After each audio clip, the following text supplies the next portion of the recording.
Sure. All right, it is 5:00, so we're going to go ahead and get started. This is our representation panel. It's called We Are Here Too, Representation in Fantasy. My name is Hanako M. I am the moderator for this panel. I am also the host, creator and host of the Phantom Hybrid podcast. We are a pop culture podcast that does recaps and discussions on TV and film. We also talk a lot about the local con scene in Atlanta. I've been a panelist at Dragon Con, here at CONjuration, ATL Comic Convention, Nerdy Graw, and Monsterama. I'm going to let my co-panelists introduce themselves, and then we're going to get started on this conversation. So we're going to start with you. Oh boy, I'm Darin Bush. I'm a senior director of programming here at CONjuration. I'm an Atlanta con runner. I'm a science fiction and fantasy short story author, and apparently we're all going to find out together what I'm doing on this panel. My name is Anthony Liggins. I am a co-host of the Phantom Hybrid podcast. I'm also a former video game reviewer for blogcritics.com.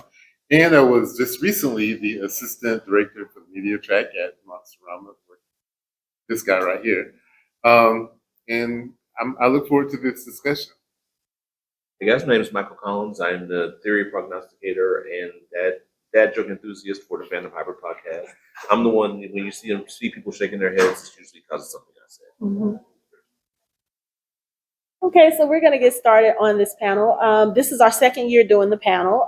We were asked last year to do a representation in fantasy panel because fantasy is starting to get more representative of, minority groups. And so to answer your question, Darin, the reason why you're on this panel is because even though I feel like it's good to have voices of color talk about these things, I also want to hear from the people who are not POCs, because sometimes you may have a different perspective on what the dialogue is or what's going on with the narrative in fantasy when it comes to diversity. So who wanted you here? Challenge accepted. Okay. So let's talk about shows within the last year, since last year, that you have seen that has increased their diversity or just done diversity really well, and then we'll expand on those topics. Also, this is an interactive panel, so we would like to hear from panelists, from the audience members. So if you have anything you want to contribute, just raise your hand and we'll call on you. The only thing we ask is that there not be discussions in the audience while other people are talking, just to show some respect. So Anthony, we'll start with you. I'm going to start with something a little more recent, The Fall of the House of Usher. You took mine. Because it is a completely diverse cast. Like, when watching it, I don't want to say I had a sense of pride, but it's like I feel like we finally figured it out. We're not diverse just to be diverse. It's like everyone's a really good actor. Everyone has their place, and it all kind of makes sense. And the show's incredible, actually. Yeah. So I knew you were going to use that one. So Okay, so yeah, The Fall of the House of Usher. If you haven't seen it, it's excellent. The kids are all POCs, pretty much, except for Roderick Usher's original two children. Mm-hmm. And they're just, and like, there isn't any discussion about whether or not these are his kids. No one questions it. They've already done a paternity test, and it's like they're his children, and he's this rich white guy with a whole bunch of colored children from a variety of cultures. So I really like that. Okay. So since he took mine, I am going to talk about the second season of Wheel of Time, because that was another show that we. So that's what we're doing. We're taking each other's choices. So Darren, what was your choice? Okay, basically, no matter what Michael says, I'm going to act exasperated. So wait for it. Okay. So the Wheel of Time is released their second season this year, and it was one of the shows that we talked about last year as far as diversifying their cast from what the original source material was, and it's one that I feel they did it very well. One of the things that I like about shows like this and like The Fall of the House of Usher is you introduce these characters and they're a part of the landscape, and again, there's no question about it. There's no dialogue about it. It's almost as if this is what it's supposed to be, and it just is, and nobody questions it. And that has to do with both shows. That has to do with POC representation. It has to do with LGBTQ representation. Like, nobody questions these things because it's a part of the landscape, and that's one of the things that both of these shows does really well. You did take mine. I'm going to actually go a little outside the box. I'm gonna say Gen V. Oh, Because with actually the first, like, the boys is not as diverse as it could be, but Gen V is like outstandingly diverse. I mean, they have an Asian character that is basically a superhero translate because it's a By gender it's is by the term gender they by use. gender. Thank you. Yeah, and he's because he's male and female, and you have the two black main characters. You have a very wide assortment of characters in a superhero show that's really popular that you really don't see that often. So I thought, and it's a good show, and their characters are they're getting the definition that they need. They're getting the space to breathe that they need as well. So I really like that show. I'm going to, because my wife is in the audience, I'm going to go with Lost in Space, the recent series. We were watching it, and this version of Lost in Space, the more recent one, it does kind of a slow build. I was really not impressed the first few episodes, but my wife really dug it, so I hung out with her on that. And like after maybe 5 or 6 episodes, I was like, oh, okay, I see where they're going. I'm in. I love the chicken. But one of the things that made me think of Lost in Space was that one of the children was, am I allowed to say of color? Child of color. So one of the children was of color, and they didn't explain it all. Nobody said anything, and I was like, oh, okay, all right. But then later it became an important part of the story because her father is not the father from the beginning of the show, right? This isn't really a spoiler, guys. So there are 2 fathers and 2 sets of kids, but nobody acts like that's a problem. There is no sort of, well, you're not my real sister or you're not my real mom. None of that. It's all integrated. The family has normal struggles with the dynamics and everything, and it has nothing to do with who is whose biological child or parent. And I just thought they handled the tone of it was very respectful, and I enjoyed that they got that in there without it um, without it being its own big thing that they had to wave a flag at and point at. It was just there, and they did it in a way that made me feel very comfortable with the fact that it just doesn't matter. Anybody in the audience have any shows that you want to mention or point out? Yes, Nick. Yeah. But again, Star Trek has a proud tradition of That's right. provocative, and I think it's funny because the internet chatter is there's a lot of old guard that have forgotten that it was provocative. They've had decades to get used to it. So the old stuff that's boring. I mean, everybody knows that. This new stuff, why has it got to be so provocative? But I'm not saying it. Not my favorite thing, but the things that I don't enjoy as much as are not that. And it is doing this thing that is not what you were talking about with House of Usher. Like, the story has these explicit or subtle reasons for things to be a certain way. It's more like, I guess, it's like, and this is like this. What? And, you know, as someone who is maybe clueless about some different things, the target demographic that's kind of like, oh, okay, that's interesting. All right, seeing something. Maybe, you know, you encounter someone who's really, really frightened by growing like, well, maybe we can have a broader conversation. That's a different conversation. Yeah. I like the show with the 2 Star Wars shows, Andor and Kenobi, had diverse casts. The fact that they took a chance and cast a black woman as the main character opposed to Kenobi, we had Reva. Yeah. And, you know, on the outside, the fans, I don't want to say fans, but there were a section of people who didn't like the show, and that was probably the reason why they didn't like it, was they cast a black woman as one of the main characters. a powerful character at that. And so, I think we're getting better at the casting part of it. We're getting better at the not making it an issue, but society as a whole has got to get better. Yeah, because it's like you go around and you see a diverse group of people everywhere you go. Why can't you see it everywhere? Like especially on TV, especially for people who are underrepresented.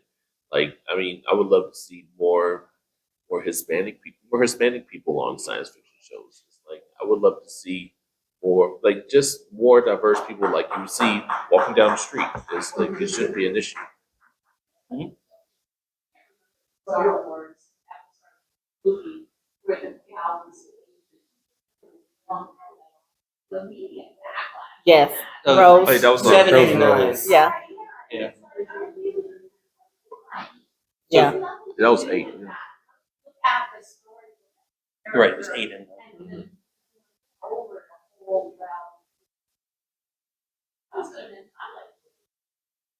I look at that way. But it's seamless. Well, possibly Mm-hmm. more.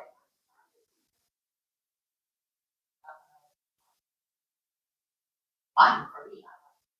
Yeah, that's one of the things I like about all of these shows. Like, I haven't watched Bridgerton yet. That is on my to-view list for 2024. But the fact that you have these people I mean, you have them in these situations or you have them as part of the story, and no mention has to be made of why they're in the story. Like you said, oh, the queen couldn't possibly be black or something like that. Like, it's not even an issue.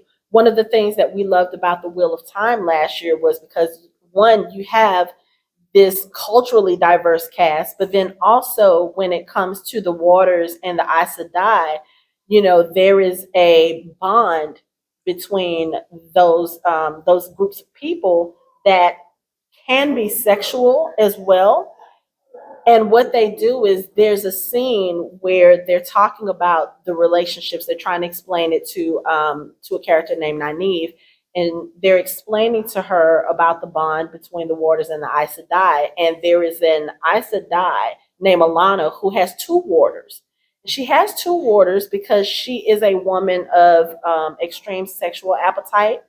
So she actually has relationships with both of them. So you're at relations. Well, relations and relationships, because when it comes out, they're like, okay, so how did you become a warder? And one of them is like, I fell in love with an Aes Sedai, and the other one was like, and I fell in love with him. So it's kind of like they explain this information, and they make references to the fact that sometimes Alana is with both of them at the same time. And again, it's still like a seamless conversation. Nobody, like Nynaeve kind of looks like, but it's not like she's outraged or disgusted or, any of the reactions that you're usually used to hearing when you hear about those types of situations. And it was presented as fact, and everybody accepted it as fact. And there was no further discussion. And I like that because it's kind of like, I feel like that's the way it should be, not just with sexual preference, but with race or, that sort of thing. Yeah. So that was one of the things I really loved about the Wheel of Time. Back to Bridgerton, I think Michelle would know more than I would, but I think they do mention the shift in their society based on the race, but it's just not a big deal. Like, it was a big deal for like your passing, and then it was done with, right? It's a series. They mentioned it one time, but only mentioned like it was because of the queen. Yeah. And then with Queen Charlotte, we have to fully understand how this environment is. But no one talks about, no one says, oh, this side of the this is how it is because Mm. and this is what we're going to do. We love you. Yeah. We got the backstory of how she changed. But yeah. Sorry. No, I was going to say also there was one thing, somebody mentioned this. I saw it on a Facebook meme, and it says, one of the best things about, I guess it's been 25 years, I think now, but the version of Cinderella with Brandy in it. They said one of the best things about it was there was a black queen, a white king, and they had an Asian child, and nobody questioned it, and nobody cared. You know, and it's kind of like that's what I want to see in my media. Like that's the way the world is. And yes, even though we still have really big issues with race in terms of who's supposed to be acceptable in this and who's not acceptable and that sort of thing, that's not the way the world is. And I think our media is starting to reflect that. And you know, we see examples of how media how it oh my god, my mind just went blank, of how it informs Saw that society. noise right there. Yeah, it is. It's really distracting. But how media informs people, like we see it just kind of getting on a separate topic, like with shows like Lovecraft Country and The Watchmen, and how people have learned from those types of shows about events that they've never been taught about, and how that changes their viewpoint of certain things. And you know, what I like is that I feel like media is doing that as well with different different conversations as far as race and sexual orientation or gender orientation and that sort of thing. Yeah. I was going to say, going back to Star Wars, the whole Star Wars race discussion is really easy. There's no human beings in Star Wars. They look like human beings. There are no human beings. She's not Asian. She just in Star Wars. Did I say Star Trek? Star Wars. No, Star Wars. Star Trek is a couple hundred years in our future, and it's a very hopeful future where race is really just not that important amongst the humans. Of course, there's race issues outside of Earth, which is part of why Star Trek is such a great allegory for so many parts of this discussion. Star Wars is in a different galaxy; it doesn't count. Wheel of Time is spoilers, is way in Earth's future.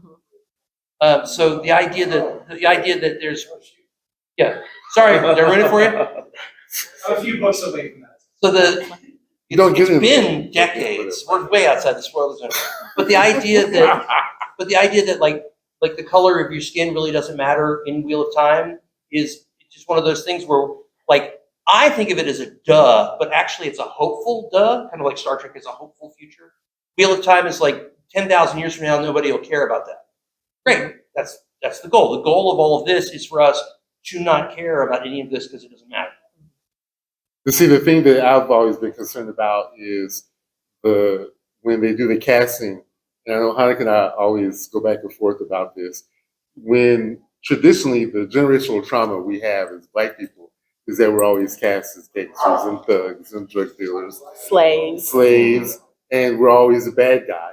And then, then you have shows where the Black guy is the bad guy. Like, as much as I like the Wheel of Time TV show, Patton Fane is a terrible person, and they cast a Black guy in the role. So sometimes, I don't know, it's because of the trauma, it's hard to look at that and say, well, y'all can think of casting someone different. Like, just don't cast a Black man in the role where he's trying to steal something and mess up people's lives. Let's not do that. And I was telling Hanako about another show that's on Netflix called The Bastard and the Devil. And I think it's a British show, but they cast a Black boy as the bastard. He's like supposed to be the son of the. So just in the room when y'all are having these conversations, just think about it. Like, do we want to cast the Black person as the villain in the show? What are the ramifications? Like, is it important?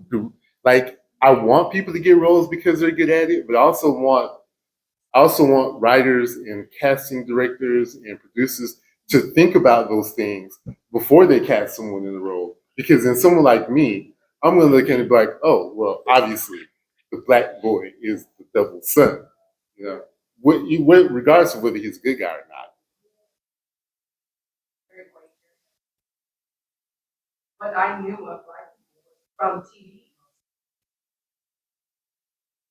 As I got older, of course, meeting people that I was shy away from. I had two roommates, and one of them was going to France to study, and the other one was a Black guy. And I was nervous that something bad was going to happen. And obviously,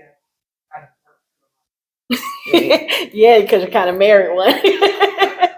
But Anything to help, darling. I try to position my mind other people going through something that I can help shed light on. That are more educated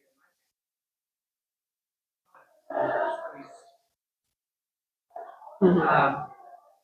So, and people were saying things about education. It's those negative stereotypes. Yes. Mhm. But it took a lot to get over that, like, to finally learn. Yeah, and it's like similar to the conversation we had in the panels we just did before this. When people are taught a certain thing and they grow up with that, like, most people will probably look at you or hear that and be like, oh, you were racist. And it's like, no, I didn't know any better, especially if you grew up in an area where there were no black people or there were very few black people. It's something similar to uh, Trevor Noah, the comedian. He did a stand-up special and he was talking about going to visit Scotland. And, there are a lot of people who say that they're racist in Scotland and stuff. And he was like, no, it's not that they're racist. They don't know any black people. Like, there's literally no black people there. So it's like when you walk around and, this is something they've never seen before, you're going to get stares. You're going to get weird looks because they don't know how to deal with that, and with stuff like the media that we see. I do like the fact again that you have different races of people, different communities of people, just kind of seamlessly in these stories and telling these stories, because the more that people see it and see that this is quote unquote the norm or what's supposed to be the norm, hopefully that's something people can take away from it. And going back to what Anthony was saying about, like, the gangsters and stuff and the villains, like, I have no problem with a black person being a villain. I like the way that they're starting to write them better now, because um, it's not always about selfish means or just one-dimensional characters, and I think that's part of the problem. Like, if you have a character that actually has a valid reason for doing the things that they're doing, even if they're being bad, I just want it well written. Don't always place us in the slave narrative or in the gangster narrative or that sort of thing. Um, Transitioning that into the Wheel of Time. As much as I love that show, that was one of the problems I had with this particular season, because you have main characters who are people of color, and one of them, Egwene, is supposed to be like, she's this untapped power who's supposed to be really, really strong, really powerful. And she spent most of the season as a slave to another culture. And that grated my nerves so bad, because it's like you take one step forward and you cast people of color in these roles, and they're supposed to be great roles. They're supposed to be powerful and strong and something that they've never seen in this particular world. And then you relegate one of them to being a slave. And then the other one, character of Nynaeve, who is supposed to be the most powerful channeler that they've seen in the last 1,000 years, you make her kind of impotent this season because she has a trauma block to where she can't use this one power. And then she gets constantly rescued and like encouraged, or get a grip, that sort of thing, by her white counterpart. And that is also a trope within black media, black culture, about the white savior. Black people can't advance, or black people can't get better unless they have someone white to speak up on their behalf. Even in our um, real life, thing with Black Lives Matter, like, there are some people who don't pay attention to it until somebody white says something about supporting it and that sort of thing. So it's like they make advances, but then you kind of go back into the same thing. And like when I mentioned it on a panel last night, and people were like, "Oh wait, I didn't even look at it like that." And it's like, but you're a white person, you wouldn't think to look at it in that way. But for those of us who have that, like Anthony says, that kind of trauma, especially because we are so underrepresented in media to begin with, it was just one of those things that just really kind of. When I knew, knowing what was going to happen in the Wheel of Time, when it happened, Michelle said, "Yeah, Hanako's going to have problems." I already knew. We already knew it. Yes. I want to make a statement that is almost a future statement. Just before you said that my favorite teacher. I'm a diehard Who for Doctor Who. I challenge y'all in the next year when it comes out to see the new Doctor Who because transition to great actor Ncuti Gatwa, who's actually Rwandan Scottish black guy, playing the new Doctor, and I'm just trying to wait to this year to see how his reception is. And even with the new specials coming out,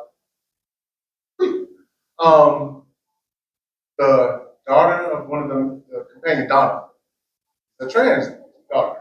So that's, and she's a black trans daughter. So it's going to be more represent. They're working towards more representation, but they have been working towards more representation. Even back with Freeman. Yeah. So I love that Doctor Who's moved because for Doctor Who, 60 years we celebrated 60 years of Doctor Who. Because back then it was really like It was right. But the Aliens has done some best to do better. You know, the characters they started out with the Marthas and the Nickies, they really didn't do well with developing them. They've done better with the last group, tried to figure them out. Yeah, they kind of fleshed out. I'm just really eager to see what this Doctor. So I challenge y'all, if y'all have this panel again next year, say what y'all thought about it, felt about it. Because I just want to see how they're going to write them, not just having the angry black man as a doctor. But so I want to see that because I love Ncuti Gatwa. I've seen him in Sex Education. Yeah, he's great in Sex Education. He's very queer. He's probably queer. He's probably out there queer. He's just like elevated guy to be doing this already. So I'm just this is going to be a future conversation. I look forward to having There's a wonderful tradition in Doctor Who where the Doctor comments on his change when he regenerates. They have a great opportunity for when the Doctor first notices the difference. That to me is going to be a really amazing moment when the Doctor looks in the mirror and goes, and then that next line of dialogue will tell us a lot. He's going to be like, oh my gosh, are you kidding me? Look at his teeth. He always goes after the teeth, doesn't he? Something like that. He's It'll be like but I had this conversation with my father when we just changed doctors before, because he was checking all the boxes, about like, why do they have to do this? Why do we have to, make your own characters? I'm telling him, like, if you're going to mess with a character, Doctor Who is the ideal. Like, It's really? Literally, like, if you want to mix things up, making different people. But yeah, he talked a good game, and I knew that there wasn't anything I was going to say like sway him, so I just stepped out of that conversation. Give the man a year watching the show. He's coming back on his own. Of course. That's the ideal. You give the great actors a little time. If you remember the Actually, it's a reaction, good conversation, I feel. remember the reaction by the Whovian community became a woman. And, so I am really interested to see what us Whovians are going to do when he changes. So it's going to be really interesting. Yeah, Doctor Who does a really good job of forcing that conversation. I'm really happy that Doctor Who's going to do that. They haven't. There was. Sorry. No, go ahead. Can I change universes? Yes. Sure. There's in the new Dune movies, which I'm so excited about. Oh my gosh, they made Leah Kynes a black woman, and it didn't change the story at all. Didn't matter, right? I was thrilled to see that they did that they do 2 changes on that character, and the actor was fabulous as Kynes. She got the point of the story and the character, and she died well. She didn't die the same way she died in the book, but died well and made a great contribution to moving the story forward in her own way. Made the sacrifice for Paul and his mom, etc. So, I looked at that, and it took me and I'm a huge Dune nerd. It took me 12 minutes to go, oh wait, hold on, that's Kynes. Wait, okay, okay, cool, all right. It didn't even register in my consciousness that they'd done that until after she'd had 10 minutes on screen. So. Yeah, but even mentioning Dune, that was another movie that was very diverse as far as their their casting, and I was not very familiar with Dune before I watched the movie. It's just one on a very long list of things that I need to read or get into. So I went into this not knowing anything, and I just thought it was a very interesting mix of you get to see the spectrum of the skin tones, and I just loved it. And again, it's one of those things where it's just not really talked about. Like, Yeah. I know there was some commentary like, okay, so how does somebody like Oscar Isaac and a white woman have Timothy Chalamet as a Yeah. who But cares? it's the genetic breeding program. Right. But Yeah, also, so you haven't read the book? You got to read the first one. It's amazing. I have it It's, sitting on my it's shelf my right now. favorite science fiction novel ever. So no, don't know. Different panel. But for those of you who aren't familiar enough with Dune, it is 12,000 years in the future of Earth. It's so far past Earth that they don't even know about Earth. They've forgotten about Earth, which is part of the mythology. So this is another great example where the universe has been set up in a way that the color of your skin is irrelevant. The Atreides aren't white and the Harkonnens something else. The Atreides are all over the map. The Harkonnens are they're just weirdos, so it doesn't matter. I love in the second Dune trailer that Fade Routha, who's the psycho killer knife fighter, he's not light skinned. He is White. alabaster. Yeah. Right? He's he's not albino. He's gone all the way the other way, and he is frighteningly white Mm-hmm. to the point where obviously he's trying to make a statement about the character that again has nothing to do with pigmentation. This is a psychopath on a huge scale. Mm-hmm. So when his character comes up on the screen, I went, oh, okay, I see where we're going with this. Oh, see, I try not to be militant about things, but my knee-jerk reaction to the What? first, Sure, you know. okay, when the movie was announced and they showed the trailer, and I saw that Zendaya was going to be, one of the Freemen, and then I'm looking and like, all the Freemen better not be POC. They better not be, and that's my fear because of Lord of the Rings. When the hair of them come and you see the hair of them, and you're like, oh, they're all POC. Like, there isn't a white character riding those elephants at all. Go back and watch it again. You keep giving me homework. Go back and watch it again. And those are the things that cause me to have that trauma come back. Is why, why can't one of the writers of the Rohirrim been a person of color? Like, why not? If it's a regular culture, like, we know there were Vikings who were black people. We know there were black people all over Scandinavia. Like, why are they all white? The men of Gondor, all white. The people of color, they're all the bad guys. Orcs, stuntmen, everybody. They were Maori. They were all people of color. So I don't know. Luckily, things are changing, and I'm not having this knee-jerk reaction as much. But it is something that is in the forefront of my mind, and I sometimes don't understand why the people who control these properties and in media don't think about those things when they do it. You understand what I'm saying? And that's I do like that in fantasy it gets better. I always talk about fantasy and science fiction and horror are the genres that aren't afraid to make those changes. They aren't afraid to cast black people in roles. I'll talk about Night of the Living Dead, where the main character was a black man. And it was I forget the year again. Monsterama has gone out of my head. Yeah, But delete. it was the first time that a black man had a lead role Yeah. in a horror movie. Then we have Blackula. First time a black man on screen was a vampire as a lead character role. And of course, it was one of the highest grossing movies of 1972. But it didn't change anything. It didn't change anything. Yeah. So hopefully, going forward, we have more Fall of the House of Ushers, Wheel of Time, Dune. We have more diverse cast. We can't say anything about Star Wars and Star Trek because they've been doing it for decades. Right. That they always. It just that reminds me. So there was an interview that was done back when Solo, the movie, was coming out. And of course, Donald Glover plays Lando Calrissian, the younger version. And Lando has this reputation of being like this, suave person and, this I don't know, not, I was about to say international lover, intergalactic Lover boy. lover and that sort of thing. So somebody was asking him a question in an interview, and it was about Lando, just kind of being all over the galaxy, kind of like the William Shatner or the James T. Kirk of that world. And they asked him about Lando's sexuality. He said something about, well, I've always viewed Lando as pan.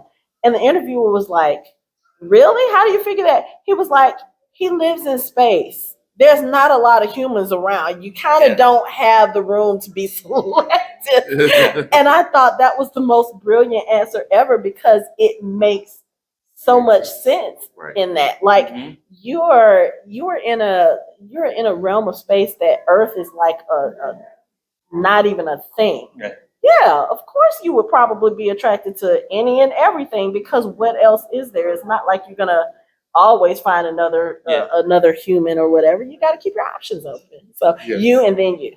No, I was going to say this thing about shows. I know this was the last year's show, but I keep on looking at your shirt and remember nobody said Interview with a Vampire. She would have brought it up. Mm-hmm. Stop. On the lock. I love this. I didn't see it last year. I didn't finally see it this year. Of course, this race plays a part in it, but it makes it more interesting.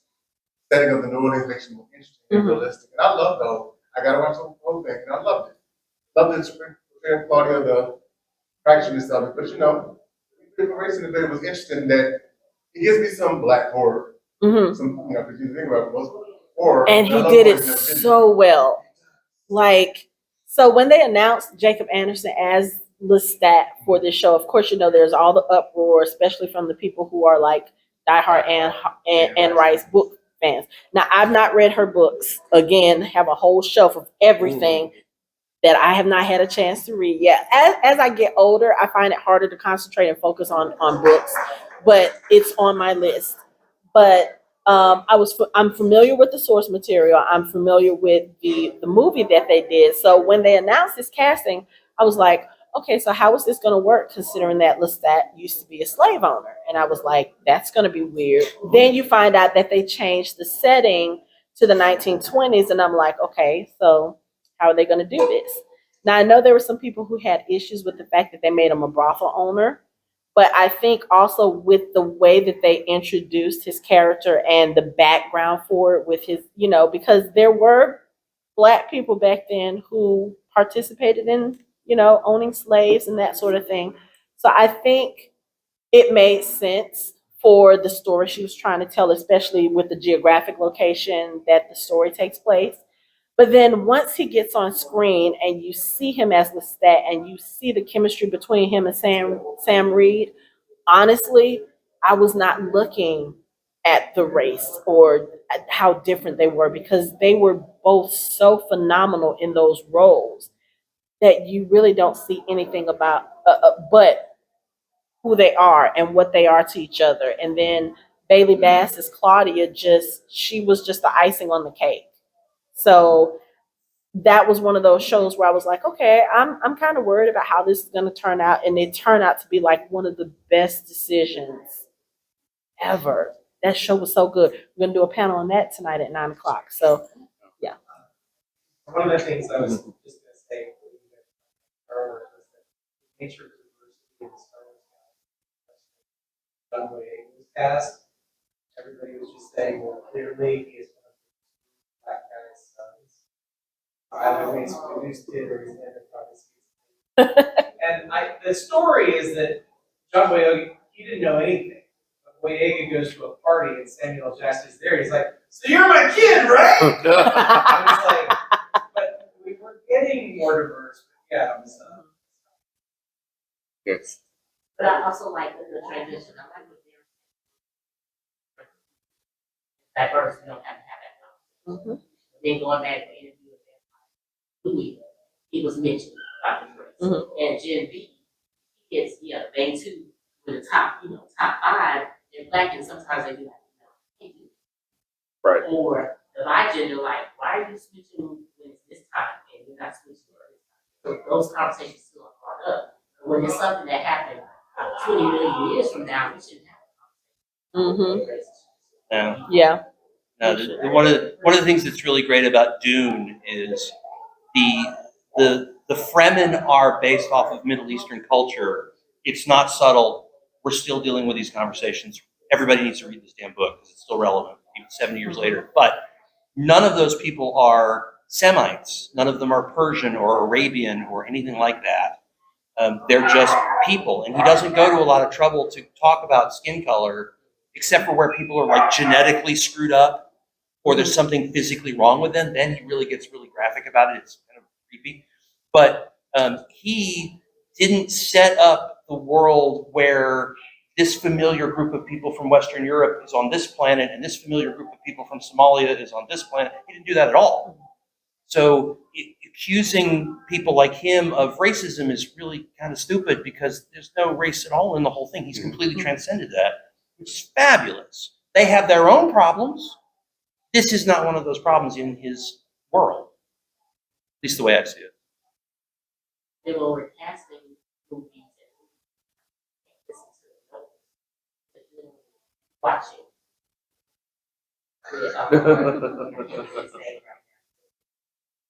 Boyega? Yes. So he's supposed to be force sensitive. So we can see from the setup that he has a whole experience he's supposed to have. Because all the noise that came out. So I promise y'all, John, 3 years, walk out on the celebration stage. Mine. And I'm gonna be one of them. Right back in. Yeah. The money is time. And if you're anxious, there's a Star Wars special where we. Great. Oh, yeah. Yeah. To the third movie. I was about to say, because Michelle felt something because as soon as she started talking about it, your whole body language changed. It's like, and honestly, him and Ray supposed to be together. Most people, but it was leaning to that, like a soulmate type of relationship. And we had to throw some other women around. Because we couldn't put those two together. Like, Ray couldn't mix together. Or Kelly Marie.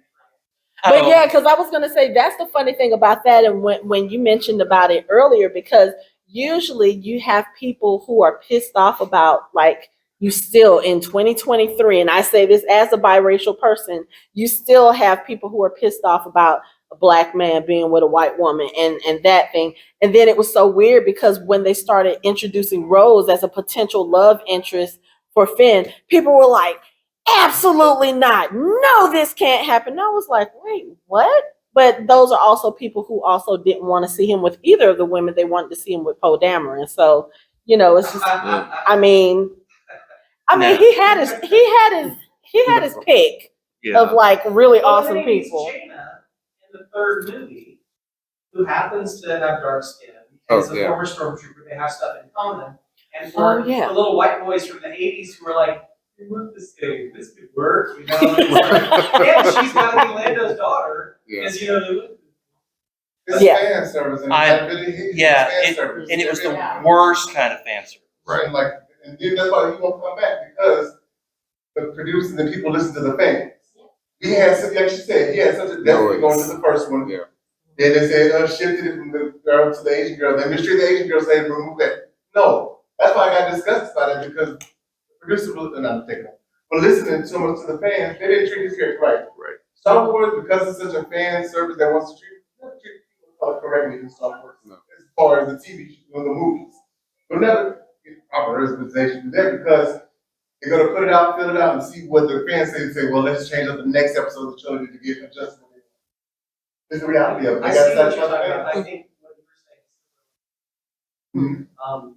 Where it's like, she, instead of calling the fans, she called them noise, which are both right. Like there's just a hostile element now, and Dr. Kynes was a female of color, and it's like I'm arguing with people online, and I'm like, how does it change the character? Like, look, Chani is daughter, and it's like, police can have daughters. I mean, I can understand getting Zendaya for that role, but was she dark enough to be?